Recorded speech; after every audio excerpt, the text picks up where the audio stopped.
sirba sirba sirba sirba sirba armalohi sirbi gamalo gamalo lohi sirbi lohi angam bejibbi ruhiya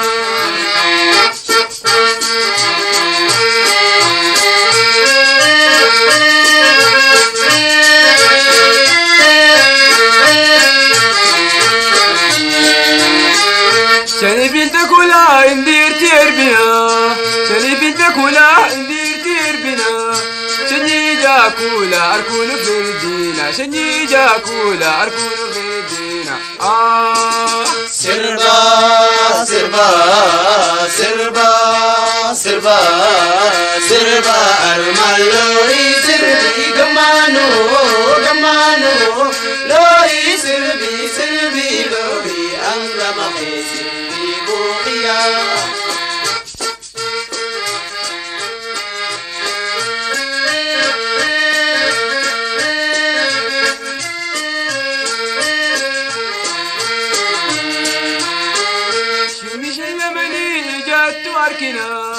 شمي سلمني إجات أركنا سني سمراني خطاني سربينا سني سمراني خطاني سربينا سربا سربا سربا سربا سربا مالوي سربي كمانو كمانو لوي سربي لوي أنغما سربي بويا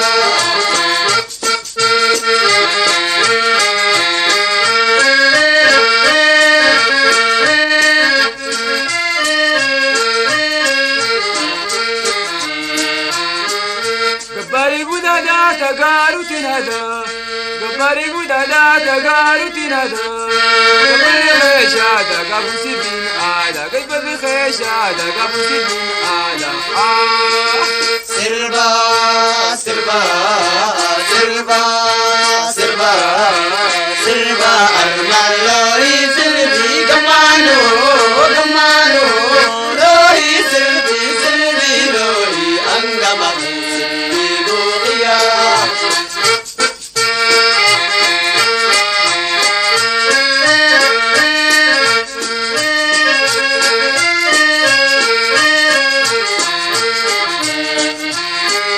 Garangariada gartuku yamyada Garangariada gartuku yamyada Sagari guda da fayon sirbayada Sagari guda da garan sirbayada Sirba sirba sirba sirba sirba armaloi sirbi gamano gamano loi sirbi loi angama sirbi boya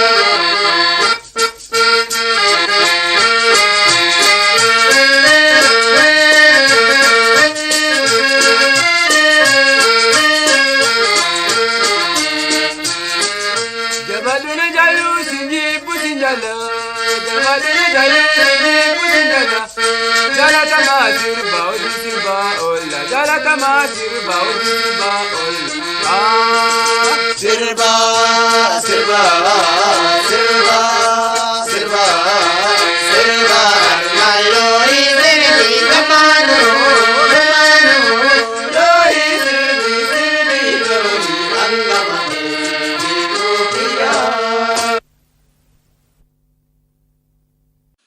nama hundeeffama afranqalloo keessatti bakka guddaa qabu afranqalloo akka uumamu baandiin urjii bakka akka uumamu kan yaada burqisiise kan dura ummata walitti qabe eenyu beeytu Usmaa'il Muhammad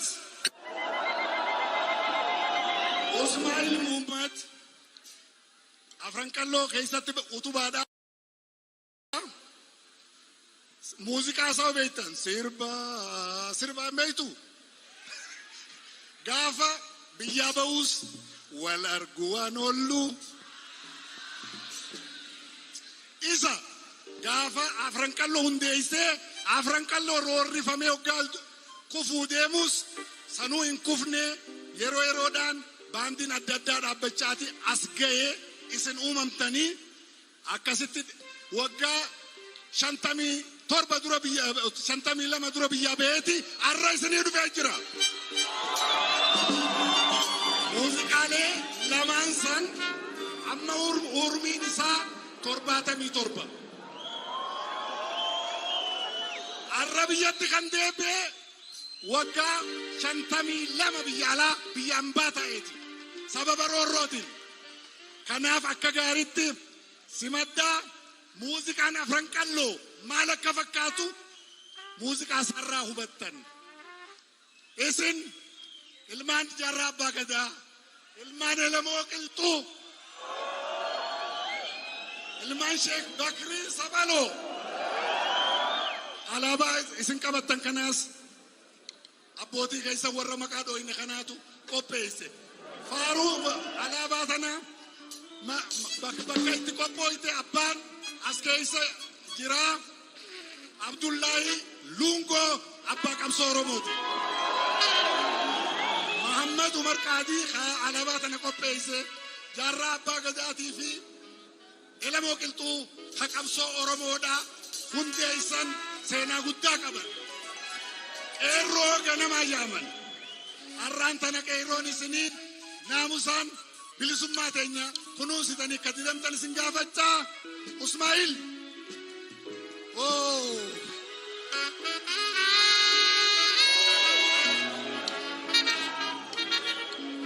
Awoo simaddaa akka gaariitti isaaf hin ta'u.